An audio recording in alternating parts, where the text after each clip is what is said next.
नमस्कार, स्वागत आहे तुमचं आत्मीय एज्युकेशनच्या पॉडकास्टमध्ये. आज आपण विजा डिले या विषयाबद्दल बोलणार आहोत. बऱ्याच पालकांचे काही प्रश्न आहेत ते मी आज इथे मांडणार आहे आणि त्याची उत्तरं देण्यासाठी आमंत्रित केलं आहे वैशाली मॅमला. नमस्कार सुनील. स्वागत आहे मॅम तुमचं.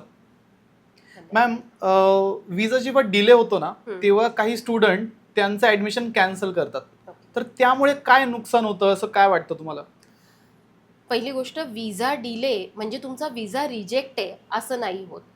ॲडमिशन कॅन्सल करणं म्हणजे तुम्ही स्वतःचं नुकसान करून घेण्यासारखं आहे. ॲडमिशनसाठी जी प्रोसेसिंग असते किंवा डॉक्युमेंटेशन असतं, अटेस्टेशन्स असतं, याच्यासाठी आपण पे करत असतो, हे सगळे वाया जातात. दुसरी गोष्ट अशी की युनिव्हर्सिटी बऱ्याचदा जी सीट कन्फर्मेशन फीज असते ती तुम्हाला रिफंड करत नाही. सो अशा वेळी आपला विजा येण्याची वाट बघणं हा एक चांगला पर्याय आहे. तो डिले आहे पण रिजेक्ट नाही आहे. आणि दुसरी गोष्ट, सपोज आत्ता तुम्ही ॲडमिशन कॅन्सल केली, परत तुम्ही नेक्स्ट इयर घ्यायला गेल्यावर परत तुम्हाला सगळ्या सेम प्रोसिजर तुम्हाला फॉलो करायच्या आहेत. सर, मी पालकांना हीच विनंती करीन की विजा तुमचा डिले आहे पण रिजेक्टेड नाही. सो वेट करणं आणि पेशन्स ठेवणं हाच एक पर्याय आहे. जर विद्यार्थ्याचा विजा डिले झाला तर त्याचं 1 वर्ष वाया जातं का जॉर्जियामध्ये? नाही, बहुतेक युनिव्हर्सिटी लेट अरायवल अलाउ करतात किंवा नेक्स्ट बॅचमध्ये ॲडजस्ट करतात. अकॅडमिक जर्नी थांबत नाही, फक्त टाईमलाईन चेंज होते. मॅम, जेव्हा विजा डिले होतो तेव्हा पालक खूप पॅनिक होतात, बरोबर. तर पॅनिक न व्हावं यासाठी त्यांनी कुठली काळजी घ्यावी?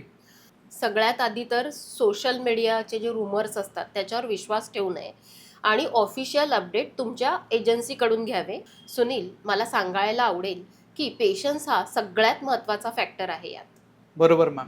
पालक आणि मुलं यांचा ह्या काळामध्ये काय माइंडसेट असावा? पहिली गोष्ट तर डिले म्हणजे रिजेक्शन नाही आहे. आणि जेव्हा तुम्ही मुलाला विदेशात शिकायला पाठवतात तर तुमचा माइंडसेट हा स्ट्रॉंग हवा. ॲब्रॉडला जाणं म्हणजे तुमच्या कम्फर्ट झोनच्या बाहेर पडणं. सो योग्य गायडन्सवर तुमचा विश्वास हवा. बरोबर मॅम.